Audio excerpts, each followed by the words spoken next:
It was the kind of September evening that made you forget summer was ending warm, golden, with the smell of fresh-cut grass drifting through open windows and the distant sound of children laughing in backyards. In Riverside, Oregon, 1997, life moved at the pace it always had. Slow, predictable, safe. Families knew each other by first names. Neighbors borrowed sugar without knocking. And on Friday nights, the high school football field lit up like a beacon, drawing the whole town together under a sky that seemed to stretch forever. For the Hayes family, that September felt like any other. Their daughter, 19-year-old Emily Hayes, had just started her sophomore year at Portland State University. She was home for the weekend, her laundry piled in the back seat of her Honda Civic, her textbooks stacked on the kitchen counter. She'd promised her mother she'd stay for Sunday dinner before heading back to campus. But by Monday morning, when her roommate called asking where she was, a knot of fear began to tighten in Margaret Hayes' chest. Emily had left the house Sunday evening around 7:30 p.m., waving from the driveway as she backed out onto Riverside Drive. Her younger brother, Ryan, had been shooting hoops in the driveway. He'd waved back, watched her taillights disappear around the corner, and thought nothing of it. Why would he? This was Riverside. Nothing bad happened here. But Emily never made it back to Portland. She never checked in with her roommate. She never showed up for her Monday morning psychology class. And when her car was found 3 days later parked neatly along a logging road 15 miles outside of town, keys still in the ignition, her overnight bag untouched in the trunk, the town that had once felt untouchable began to understand that safety was just an illusion. For 26 years, the question hung over Riverside like a fog that never lifted. What happened to Emily Hayes? By dawn on Monday, September 15th, 1997, Margaret Hayes had already called the police. Her husband, Thomas, had driven Emily's usual route to Portland twice during the night, his headlights cutting through the dark, searching for any sign of her car, pulled over, a flat tire, anything that made sense. But there was nothing. Just empty highway, and the growing certainty that something terrible had happened. The Riverside Police Department, a small force of just 8 officers, treated it seriously from the start. Chief Patrick Walsh knew Emily. He'd coached her in Little League. He'd watched her grow up, seen her graduate, valedictorian, waved to her at the 4th of July parade every year. When Margaret Hayes sat across from him in his office that Monday afternoon, hands trembling as she clutched Emily's senior portrait, he promised her they'd find her daughter. By Tuesday, the search had expanded. Volunteers gathered at the high school gymnasium, friends, teachers, neighbors, people who hadn't spoken to the Hayes family in years but showed up anyway because that's what you did in a town like Riverside. They divided into teams, combing the wooded areas along Highway 22, checking rest stops, calling hospitals as far north as Seattle. Then, on Wednesday, a logger named Frank Mitchell called the police. He'd been driving up Old Mill Road, a narrow logging trail rarely used except by hunters and forestry crews, when he spotted a car parked at an odd angle near a turnout. It was a silver Honda Civic, Oregon plates. The driver's side door was unlocked. When deputies arrived, they found Emily's overnight bag in the trunk, her wallet inside with her driver's license, and $40 in cash. Her cell phone, a chunky Nokia that was still relatively new technology in 1997, was sitting in the cup holder, dead. The keys dangled from the ignition, turned to the off position. There were no signs of a struggle, no broken glass, no blood. But Emily was gone. Forensic teams dusted the car for fingerprints and found dozens, most of them Emily's, a few from her family members, and one partial print on the exterior door handle that didn't match anyone in the system. They processed the interior with luminol, searching for traces of blood, but found nothing. The car told them almost nothing, except for one troubling detail. The driver's seat had been pushed back. Emily was 5'3".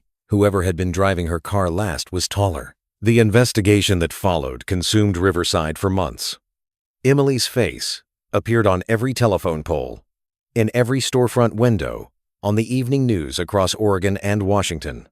Her parents held press conferences, their voices cracking as they begged for information. Her younger brother, Ryan, only 16 at the time, stopped going to school. He'd spend hours walking the logging roads, calling her name into the trees, convinced she was out there somewhere, waiting to be found. Chief Walsh brought in investigators from the state police. They interviewed everyone who'd seen Emily that weekend, her family, her friends, the clerk at the grocery store where she'd stopped to buy snacks for the drive back to Portland. They traced her movements Sunday evening. She'd left home at 7:30 p.m., stopped for gas at the Shell station on Route 18 at 7:52 p.m., and then nothing. The gas station clerk, a teenager named Derek Palmer, remembered her clearly. She seemed fine, he told detectives. Normal. She bought a Coke and some Skittles. Said she had a long drive ahead of her. He didn't remember seeing anyone else around the pumps, no one following her, nothing unusual. But someone had seen something, or someone had been there, watching, waiting. The question was, who? As weeks turned into months, the tips poured in. A woman in Corvallis claimed she'd seen Emily at a bus station. A trucker said he'd picked up a hitchhiker, matching her description near the California border. A psychic called to say Emily was being held in a basement somewhere in Eugene. Every lead was checked. Every one dissolved into nothing. The most promising tip came in November, 2 months after Emily vanished. A hiker found a torn piece of fabric blue denim, like the jacket Emily had been wearing, snagged on a branch near the logging road where her car had been found. But forensic analysis couldn't definitively tie it to Emily. The trail went cold again. By the end of 1997, the official search was scaled back. The volunteers stopped gathering. The flyers began to fade. And the Hayes family learned to live in a kind of limbo, not knowing if their daughter was alive or dead, if she'd been taken or if she'd run away, if they'd ever see her again. Thomas Hayes threw himself into his work, barely speaking. Margaret kept Emily's room exactly as it had been. The bed made, the posters on the walls, the books on the shelves. Every birthday, every Christmas, she set a place for Emily at the table, just in case. Ryan, the younger brother who'd waved goodbye from the driveway, never forgave himself. I should have gone with her, he'd say years later, his voice hollow. I should have made her wait until morning. For Riverside, the case became a scar that never healed. Parents stopped letting their kids walk alone. Women started carrying pepper spray. And every time someone new moved to town, the locals would eventually tell them the same story. This is where Emily Hayes disappeared.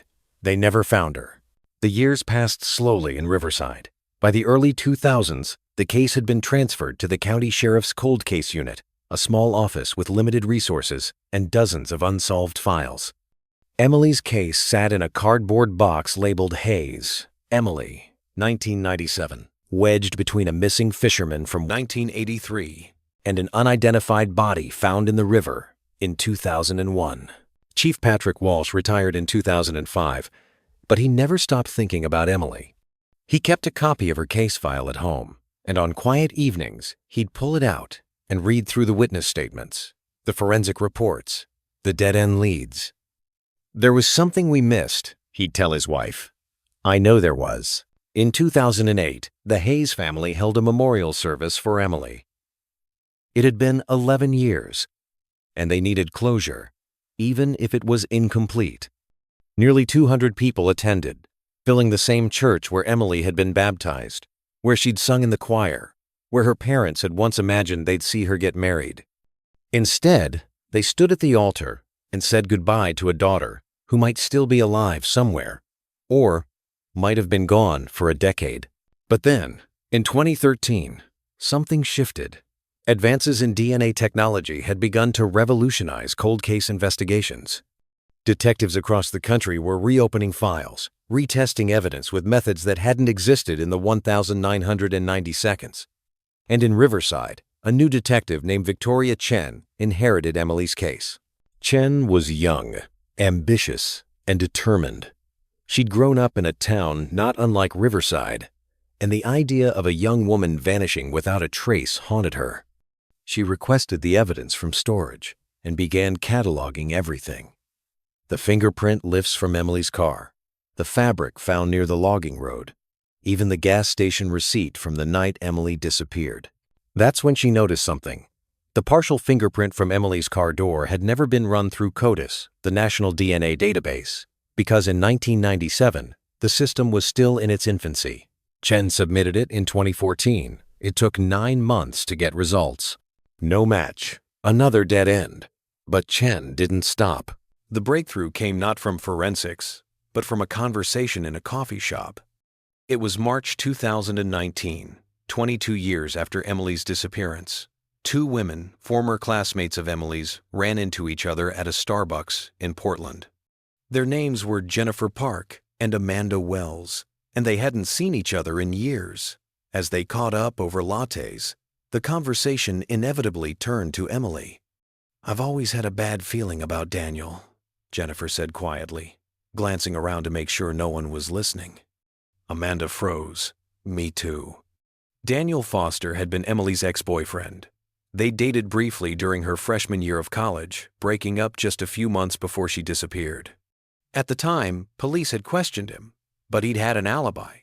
He claimed he was at a friend's house in Portland the night Emily vanished, and 2 friends had backed him up. But Jennifer and Amanda had both heard things over the years, whispers about Daniel's temper, about how possessive he'd been during their relationship, about how angry he'd been when Emily ended things. And Amanda remembered something else. Daniel had worked part-time at a mechanic shop in Riverside during the summer of 1997. He knew the logging roads. He knew the area. The 2 women debated what to do. It had been more than 2 decades. Would anyone even care? But finally, they decided to call Detective Chen. When Chen heard their story, something clicked. She pulled Daniel Foster's original statement from 1997 and started digging. His alibi had been solid. 2 friends said he'd been with them all night. But Chen tracked those friends down, and one of them, now middle-aged and living in California, admitted something he'd never told police before. "Daniel asked us to lie," he said. "He said he needed an alibi. We were kids. We thought we were helping him out. I didn't know it was that serious." Daniel Foster had no alibi. Chen obtained a warrant to search Daniel's property. He was living in a small house outside Eugene now, divorced, working construction. When detectives arrived, they found something in his garage that made their blood run cold. A box of old photographs, hidden beneath a tarp. Inside were dozens of pictures of Emily, some taken during their relationship, but others that looked like they'd been taken without her knowledge. Pictures of her at a coffee shop, walking across campus, sitting in her car. Daniel Foster had been stalking her. In May 2019, Daniel Foster was arrested and brought in for questioning. At first, he denied everything. But as detectives pressed him, showing him the photographs, confronting him with the broken alibi, his story began to unravel. Finally, after 8 hours, he broke. "I just wanted to talk to her," he said, his voice flat. "I knew she was coming home that weekend. I waited for her on Old Mill Road. I knew she'd take that route. It was a shortcut. I just wanted to talk." But Emily hadn't wanted to talk. When Daniel flagged her down, claiming his truck had broken down, she'd been wary. She'd recognized him, and she'd refused to get out of her car. That's when Daniel's story turned dark. "I got angry," he said. "I pulled her out. I didn't mean to hurt her, but she wouldn't listen. She kept trying to get away, and I pushed her. She hit her head on a rock." Emily had died almost instantly. Panicked, Daniel had dragged her body into the woods and buried her in a shallow grave about half a mile from where her car had been found. He'd driven her car to the logging road, wiped down the interior, and walked back to his truck. Then he'd gone home and called his friends to establish his alibi. For 26 years, he'd lived with the secret. In June 2023, Daniel Foster led detectives to the site where he'd buried Emily. The area had changed over the decades, trees had grown, the underbrush had thickened, but he remembered enough to guide them to the spot. It took forensic teams 3 days to excavate the site. When they finally uncovered Emily's remains, it was bittersweet. After 26 years, the Hayes family finally had answers. But those answers came with a grief that felt brand new. Emily's remains were identified through dental records. She was brought home to Riverside and buried in the town cemetery beneath a simple headstone that read, Emily Grace Hayes, 1978 to 1997.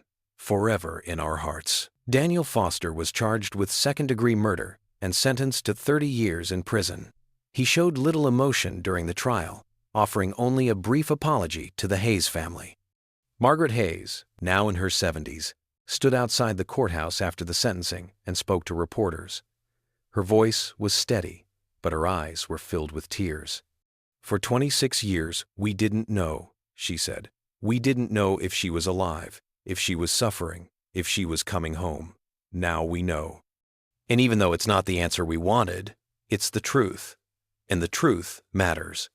Today, Riverside is quieter than it was in 1997. The high school football field still lights up on Friday nights. Families still know each other by first names. But the town carries a memory it will never forget. Emily's case changed how missing persons investigations are handled in Oregon. It led to new protocols for cold case reviews, mandatory retesting of evidence as technology advances, and stricter standards for verifying alibis. For the Hayes family, there is no real closure. Thomas Hayes passed away in 2021, 2 years before his daughter's remains were found. Margaret still keeps Emily's room the same, though now it feels less like hope and more like a shrine. Ryan Hayes, now in his 40s, has become an advocate for missing persons' families. He speaks at conferences, works with law enforcement, and fights to keep cold cases from being forgotten. Emily deserved better, he says. She deserved to live. But since that was taken from her, the least we can do is make sure she's remembered, that her story is told, and that the person who took her life is held accountable. In Riverside, they still talk about the night Emily Hayes drove away and never came back. But now, they also talk about the 2 women in a coffee shop who refused to stay silent, the detective who wouldn't give up, and the family that waited 26 years for the truth. The logging road where Emily's car was found is overgrown now, barely recognizable.